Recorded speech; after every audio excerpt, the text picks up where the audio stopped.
നിൽക്കൂ.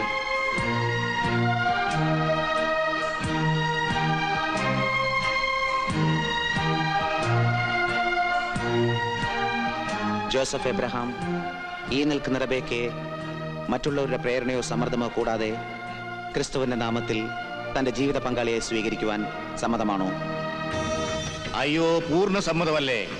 അവന്റെ അവളുടെ മനസമ്മതമൊക്കെ നടന്നോട്ടെ, നമുക്ക് പരിപൂർണ സമ്മതമാ. ഇതുപോലെ നമ്മുടെ കൊച്ചമ്മണിയുടെ മനസമ്മതവും കഴിഞ്ഞതല്ലേ അല്ലേടാ ആൻഡ്രൂസേ? അതെ, അറിഞ്ഞുകൊണ്ട് ദൈവം തമ്പുരാൻ കൊണ്ടുവന്നു വന്നിരിക്കുന്ന ഒരു അവസരമാണിത്. ഇതിലൊരു കളി നമുക്ക് കളിക്കണം. പിന്നീട് ഒരിക്കലും തേവക്കാട്ടുകാർക്ക് തലപൊക്കാൻ കഴിയാത്ത രീതിയിലുള്ള ഒടുക്കത്തെ ഒരു കളി. എന്നെ കൊണ്ടാവുന്ന രീതി കേസെല്ലാം ഞാൻ ഒതുക്കിക്കോളാം. പക്ഷെ ഇനിയുള്ള കളികള് സൂക്ഷിച്ചായിരിക്കണം. അല്ല, അവരുടെ ഭാഗത്ത് നിന്ന് ഇനി കുഴപ്പമൊന്നും ഉണ്ടാകില്ലെന്ന് ഉറപ്പുന്ന സ്ഥിതിക്ക് നമ്മളായിട്ടൊരു... എന്താ, തനിക്ക് പേടി തോന്നുന്നുണ്ടോ? ഏയ്, പേടി ഉണ്ടായിട്ടൊന്നുമല്ല. തടി കൂടിയത് കൊണ്ട് പഴയതുപോലെ ഓടാൻ പറ്റില്ല, അതുകൊണ്ടാ. അവര് ഞങ്ങളെ ഒരു പുല്ലും ചെയ്യലിടോ. പക്ഷെ ഞങ്ങൾ എന്താ ചെയ്യാൻ പോകുന്നത് താൻ കണ്ടോ? അതോടെ സർവ്വ കണക്കും തീരും. പിന്നെ തേവക്കാട്ട് ചോദിക്കാനും പറയാനും ആരും ഉണ്ടാവില്ല. നാട് മുഴുവൻ അവര് കല്യാണം വിളിക്കട്ടെ. തേവക്കാട്ട് മുറ്റത്ത് കല്യാണപ്പന്തൽ ഉയരട്ടെ. കല്യാണ വീട് ആഹ്ലാദത്തിന്റെ ഉച്ചകോടി വരെ എത്തട്ടെ. പക്ഷേ എന്റെ കൊച്ചമ്മണിയെ ഈ അവസ്ഥയിലാക്കിയവന്മാരുടെ തറവാട്ടിന്ന് ഒരു വെങ്കൊച്ചും മിന്നുകെട്ടി കെട്ടിയവന്റെ കൈപിടി... എപ്പോ? ഓഹോ, നിങ്ങൾ പേടിക്കാണ്ടിരി, ഞാൻ വേണ്ട ഏർപ്പാട് ചെയ്തോളാം. അപ്പം വിളിച്ചായിരുന്നോ? കുര്യാക്കോസാ വിളിച്ചത്. ആ പാറക്കാടന്മാരെ നമ്മുടെ ടോണി മോനെ വീട്ടിൽ ചെന്ന് വീണ്ടും ഭീഷണിപ്പെടുത്തിയത്. ഇനി എന്നാ ചെയ്യൂടാ? തൽക്കാലം മറ്റാരും ഇതറിയണ്ട. കുട്ടപ്പായ എങ്ങനെ അറിഞ്ഞ നാളെ അവന്റെ കല്യാണം എന്നുള്ള കാര്യവും മറന്ന് വല്ല അവിവേകത്തിന് ഇറങ്ങി പുറപ്പെട്ടു കളയും. ശരിയാ, എന്നാലും നമ്മളൊന്ന് കരുതിയിരിക്കുന്നത് നല്ലതാ. കല്യാണ സമയത്ത് അവന്മാര് പള്ളിയിൽ കയറി വന്ന് എന്തെങ്കിലും കുഴപ്പമുണ്ടാക്കുന്ന എന്റെ പേടി. കെട്ടഴിയുന്നവരെ നമുക്ക് പോലീസിന്റെ സഹായം തേടിയാലോ? പള്ളിമുറ്റം നിറയെ പോലീസ് ഇറങ്ങാന്ന് പറഞ്ഞ അതല്ലാതെ മറ്റൊരു മാർഗവും ഞാൻ കാണുന്നില്ല. ഞാൻ എന്തായാലും തിരുമേനിയെ ചെന്ന് കണ്ട് വിവരങ്ങൾ ധരിപ്പിച്ച് വേണ്ടി വന്ന അനുവാദം വാങ്ങിച്ചു വരാം. എന്നാ പിന്നെ അത് തന്നെ നല്ലത്. ഞങ്ങൾ വാക്കുകൊടുത്ത കളക്ടർക്ക് തേവക്കാട്ടുകാരുടെ ഭാഗത്തുനിന്ന് ഇനി ഒരു കുഴപ്പമുണ്ടാവില്ലെന്ന്. പിന്നെ അവരിങ്ങനെ തുടങ്ങിയാൽ... വിവാഹ സമയത്ത് പള്ളിയിൽ ഒരു സംഘർഷം ഉണ്ടായാൽ അത് നമ്മുടെ തിരുസഭയ്ക്ക് തന്നെ നാണക്കേടാ. കാര്യങ്ങൾ ഇത്രയൊക്കെ ആയ സ്ഥിതിക്ക് നമുക്ക് പോലീസ് സംരക്ഷണം ആവശ്യപ്പെടാം. ഓ, കർത്താവിന്റെ കൃപയുണ്ടെങ്കിൽ എല്ലാം മംഗളമായിട്ട് തന്നെ നടക്കും.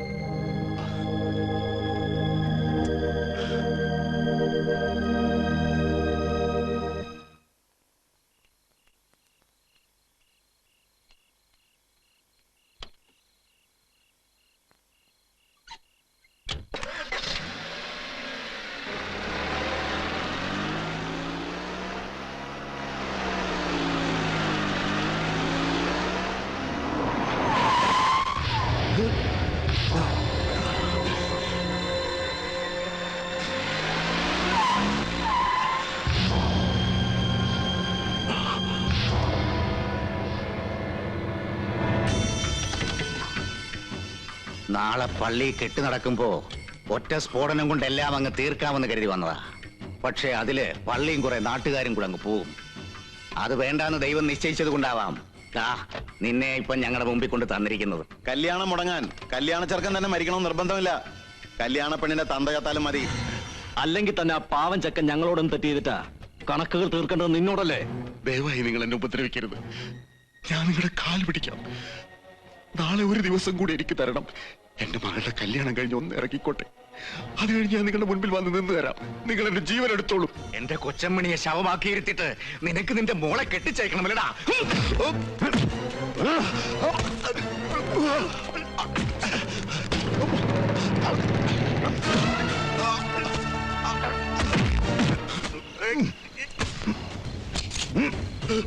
തിരുമേനി!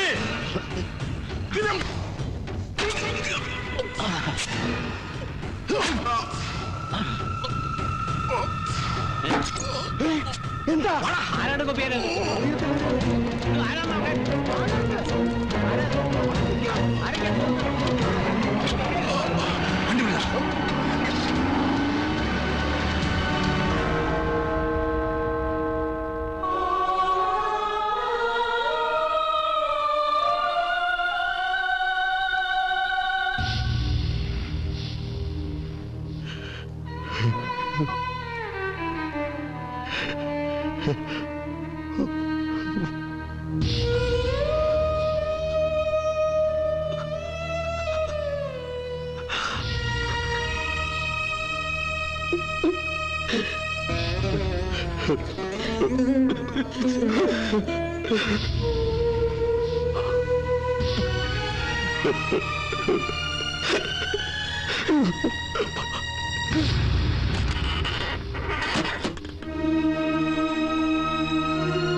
നാട്ടുകാരാകെ ഇളകിയിരിക്കുക.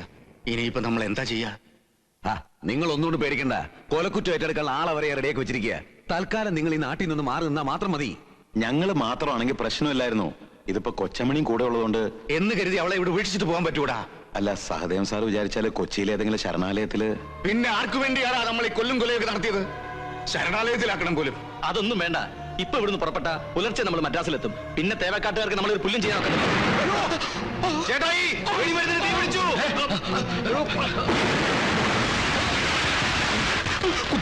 കുട്ടപ്പായി, അതേടാ കുട്ടപ്പായി തന്നെ. തേവക്കാട്ടിന് ജീവനോടെ ബാക്കിയുള്ള എന്റെ അപ്പനും ഇച്ചായന്മാരും കല്യാണ പന്തലിൽ സ്വന്തം അപ്പന്റെ ശവം കെട്ടിപ്പിടിച്ച് നിലവിളിച്ച എന്റെ റാണിമോളും ഒക്കെ ഇനി സ്വസ്ഥമായിട്ട് ജീവിക്കണം. ഒരുത്തനെ പേടിക്കാതെ സ്വൈരമായിട്ട് ജീവിക്കണം. അതിന് നിങ്ങളിൽ ഒറ്റ ഒരുത്തം പോലും ഇനി ജീവനോടെ ബാക്കിയുണ്ടാവാൻ പാടില്ല. നീ അബദ്ധമൊന്നും കാണിക്കരുത്. ഞങ്ങളോടൊപ്പം നീയും കെട്ടി ചാമ്പലായി പോകും. അറിയാവടാ, എന്റെ അപ്പനും ഇച്ചായന്മാരും ജീവനോടെ നിലനിൽക്കാൻ സ്വന്തം ജീവൻ കുരുതി കൊടുക്കാൻ പോലും തയ്യാറായിട്ടായി കുട്ടപ്പായി വന്നിരിക്കുന്നത്.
കല്യാണം കഴിച്ച് പിള്ളേർക്ക് എത്തി.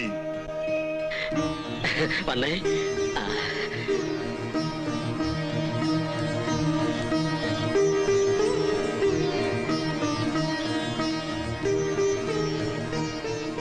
മോളെ ചേച്ചിയമ്മ